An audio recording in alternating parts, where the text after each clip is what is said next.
Okay, yeah. Hello, ladies and gentlemen. We are back here on is it Chile's podcast? Something I've never done. I don't know if it's a podcast or just a video. And we'll be having more like a question and answer session. Yeah, and I have these handsome gentlemen. I don't know, for ladies that are looking for, gentlemen. These are the gentlemen. Yeah, you can just introduce yourself, sir. Hey guys, my name is Recent. I'm from Zambia. Just graduated from Wadi University. I was doing BTech in civil engineering. One bottom, yes, we continue. I'm Stuart Laishi, from Zambia as well, chemical engineering graduate from Wadi University. Okay. Alright, thank you. My name is Prince Musole, but you can call me Engineer Musole. I'm a graduate from Maradi University in Zambia as well. Nice. For all that know me, I'm just a radical pharmacist, and now a certified drug dealer. Yeah. So today we're having something, kind of interesting. The title is Rejected but Not Destroyed. It's more like a question answer, real talk. It's about rejection. So the title will give it is Rejected but Not Destroyed. I have like 12 questions. And then these gentlemen will have to choose from the 12. They can just say a number from 1 to 12, and then that will be their question. Yeah, so I don't know. You land yourself into the problems with the number that you that you choose. Yeah, otherwise there are quite some interesting questions here. I don't know why you're looking at my laptop.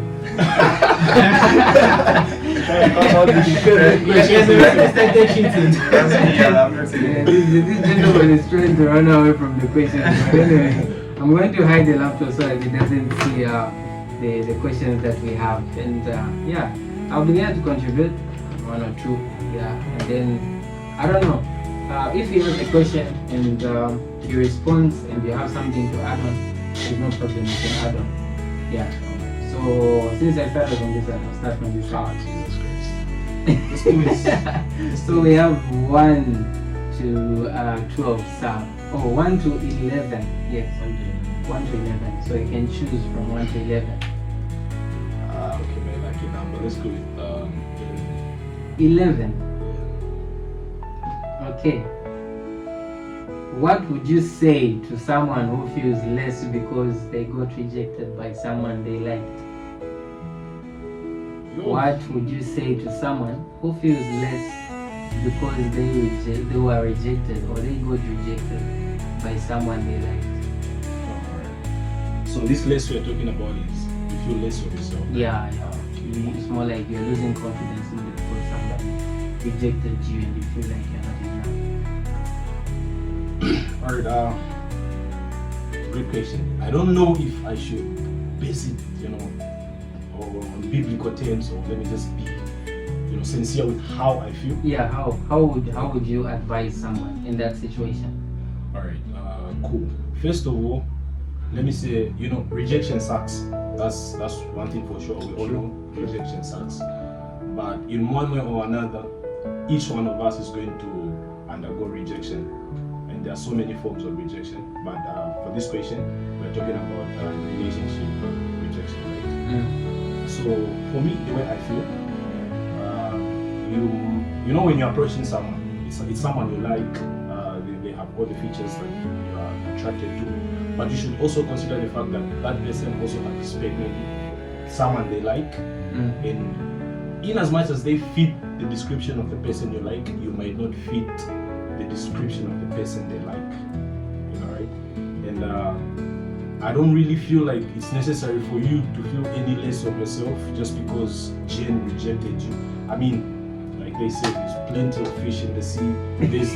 Jane might be looking like Mary, so why not just go for Mary?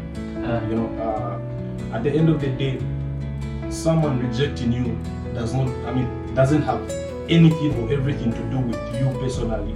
It might be maybe Their preference or something. exactly, or maybe they are undergoing a phase.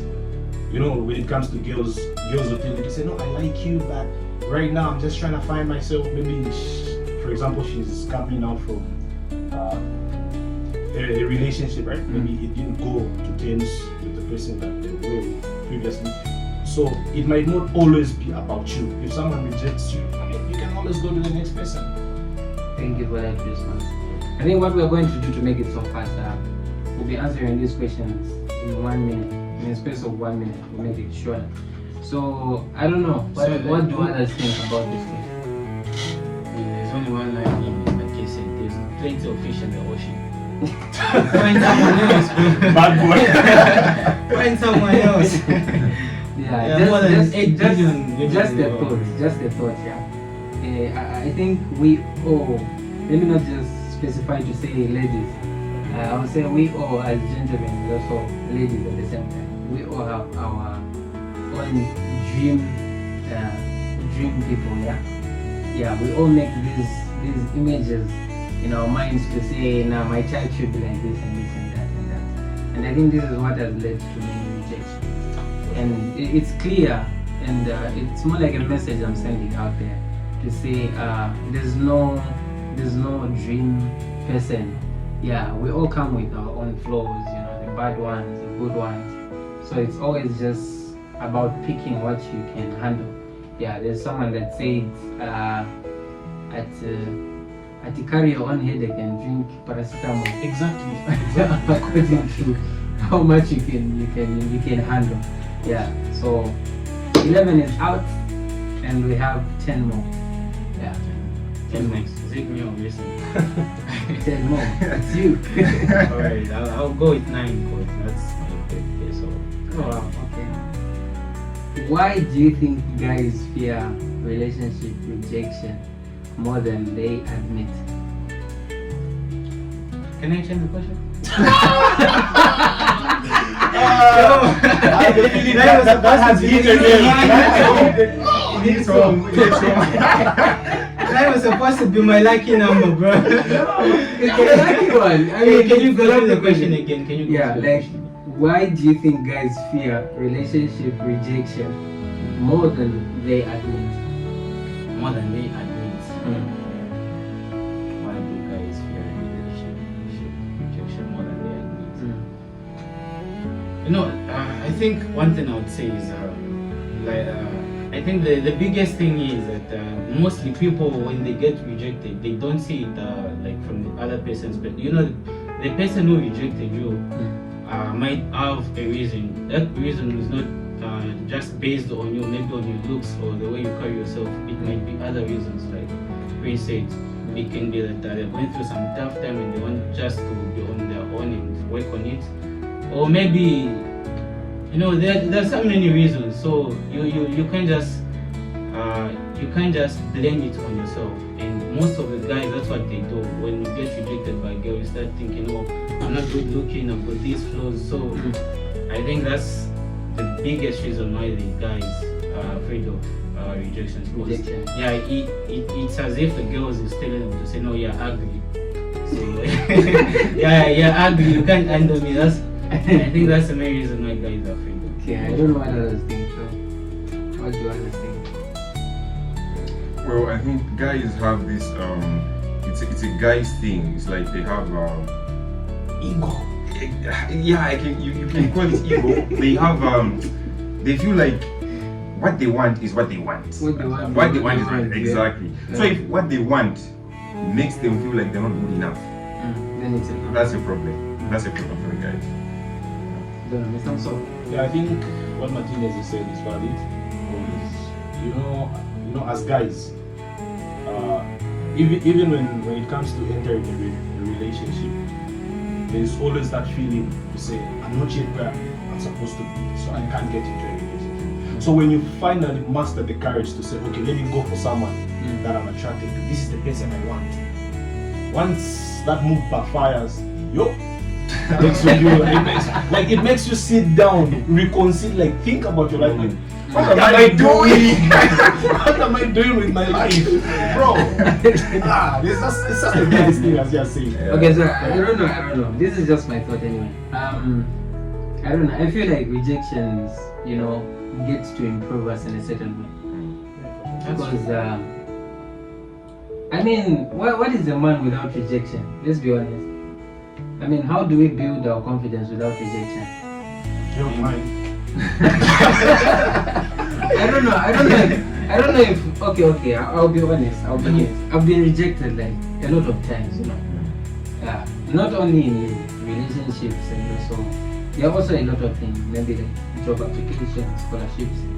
At times, I'll give an example. The book that I just finished writing, it was rejected 7 times by my mentor, and it helped me more like improve the content that I had in the same very book before it was like accepted.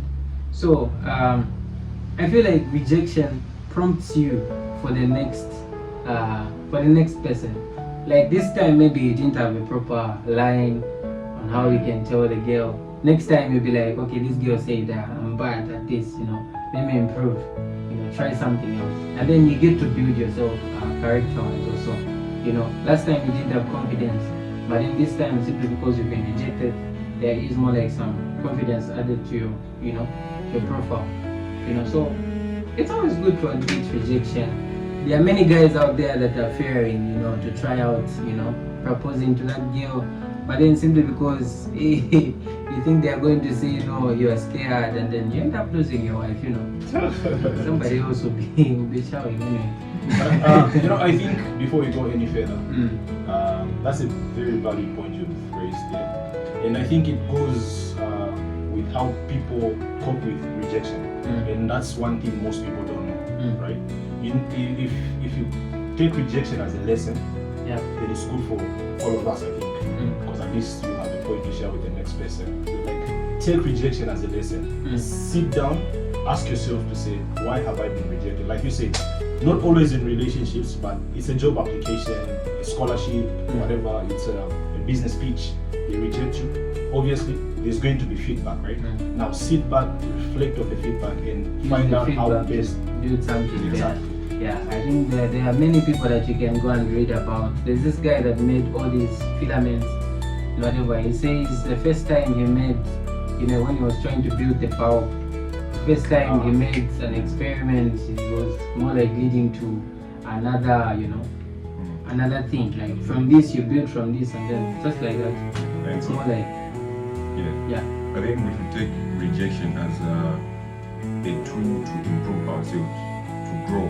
It should be a tool that we should, as guys, we should use for growth. Because at the end of the day, you cannot grow if you don't face rejection, because you will not improve on your. You think you're perfect. Exactly. So if there's no rejection, you will see no need of improvement, and therefore, without improvement, there's no growth. Bro. So we are here. Talk to you. It's me now. Yeah. Let's go to question 6. Okay. Why are you laughing? That's what we are not saying it. No, I'm not saying it. He's in trouble anyway. Let me just say, the question says, how do you feel with not fitting in or being excluded? Like the way we are, the 4 of us, and then you feel like you're the odd one out. Yeah. How would you deal with not fitting in? Like, we found ourselves where we find maybe a rich guy is seated and you're the only one that would be asked to say a bunch, Yeah. You feel like you're the less one more than the other guy. Like, how would you deal with that? Okay, that's a good question, and it can be applied in so many aspects, in terms of fitting in, So, honestly, personally, like fitting in, like if I don't fit in a situation, like it's not really a good feeling, as we say, because you are with friends, but then you feel like you're not supposed to be there. Exactly, you're not supposed to be part of the. What do you do when you feel like that? Exactly. So most people try to like fake it. You understand? They like try to act who they are not, just for the sake of fitting in. Yeah. But what I do mostly is just do me. And I just do me. But then if it doesn't really work out in that situation, my friend. I'll find somewhere else to Leave. be. Exactly. I'll find somewhere else to be. Exactly. Exactly. I'll find somewhere else to be. Because if at the end of the day, if I don't fit in that situation, I'll be forcing myself to be who I am not. Stressing yourself. Exactly. Understand? And There's this theory about what do you call it? A spring or something. yeah. Oh, yeah. Yeah, it has its own limit. Limit, You know, yes. stretching Spring itself. constant. And then the more you stretch it, the more it becomes less useful. And it's a danger to try to fit in. A very big danger trying to fit in, you know. We try to push ourselves into holes that we can't fit in. And which is a very big mistake in life. Because if you are you, continue being you. Like there's no need for you to like try to fit in. That is not your Space. Your Yeah. space. I mean, you find people that are able to drink alcohol, you find people that are doing bad stuff, and then you're like, because I know Neramo. You think maybe I'm a church boy, and so you jump in, you drink, and then you end up Yeah. But in most cases, I mean, You know, it reminded me of something. No, it has reminded me of something. The church boy stuff. Yeah. If I tell you back in grade 10, that's 2017, I got rejected by a girl because she said, I can't date the church boy. Bro, I'm just trying to be me. I said, you can't date me. Yes. There's danger in trying to change yourself. I mean, in most cases, you find that if you don't really fake something, you just like be authentic. Instead of you trying to fit in, those guys who are not letting you fit in will adapt to your you being you, and they will take you just as you are. Because I've been in situations where like I don't do what other guys are doing, but then guys are to follow exactly I mean like guys will like understand my situation, and then they will just like take me just as I am, and who be like that, because I have a lot of friends who do what I don't do. Exactly. So there is something about light itself and also darkness. Yeah? I'll explain it in a simple way. Immediately you introduce light into darkness, it becomes, you know, bright. Yeah, so the more authentic you become, you're more like light despairing away the darkness you get. They all get to see, to say, okay, this is what we're supposed to do. Like, even when people are making bad decisions, immediately you stand up to yourself and say, guys, I'm not jumping into this, I'm not fitting in, you know. People get to know, people get to ask, why are you doing this, you know, and all those things. And then you get to share your own views, to say, guys, this is bad, this is not good. And then like that, it's not that maybe because you're not fitting in, you're supposed to step up and also join them. No. We are supposed to be principled people, even as we are growing. I mean, we are now graduates and we are going out there. Someone will tell you to say, boy, this is month end, let's go and, you know, turn it up. And then you look at your salary in one night, because it is there. No, we're supposed to be principled people, you know, not try to fit in, just be ourselves, you know, everything will come when we are ourselves. So 6 is out, 9 is out, 11 is out. What's your choice? 3. Actually, 3 is my birthday number. Yeah. Okay. But you're going to answer it anyway. So why does rejection feel so personal even when it's not? Tough one, yeah. But it's real, it feels personal even when it's not. What if it is? I mean, some rejections are just way too personal. Or maybe let me say they feel too personal. Yeah, they feel, always, it has to feel like that. To some extent, yeah. It has to. Yeah. It has to. And then, I mean, the question is, why does rejection feel so personal even when it's not? So that means rejection is not personal, but then it feels personal. Is it that because we put too much emotions and whatever that we want, or the other things? I don't know. It's up to you. Okay, I feel like this question is also dragging us back to what we talked about. First of all, as a person, like I said, you need to understand that rejection is part of growth, right? rejection is part of everything that we do in life, right? So I just feel like for us not to feel like rejection is personal, or feel like maybe it's something that is targeted on the person, we have to position ourselves in a certain way, right? For example, this conversation we are having right now, we're sharing it out to people, and the lucky ones are the ones that are going to have a bite of this information, right? So that they can also position themselves in a way, prepare themselves, and know that rejection can come at any point. So my point is, I think it all goes back to how you position yourself. You just feel like, for me right now, like I said, I'm a graduate, computer engineering, and if I apply for any job right now, I feel like I'm ready for that job, right? I have everything that I have everything it takes to get that job. But I should also bear in mind that that's a competitive position, right? There are people that are they're actually there. And there are people that are not maybe better than I am, but they are grinding. They are doing way off than I am doing, right? So first of all, we should do away with personalizing the things that let's say if it's a job, don't feel like the employer is mandated to give you a job just because you had an internship at Google, you went to the best private school in India. It's not mandatory that job is for you. You feel me? And if we also understand the fact that there's something out there for somebody, for everybody. So at some point you need to understand that the rejection that you are undergoing at the moment might be because that position is not yours. So I feel like it's just a way in which we position ourselves. Once you understand to say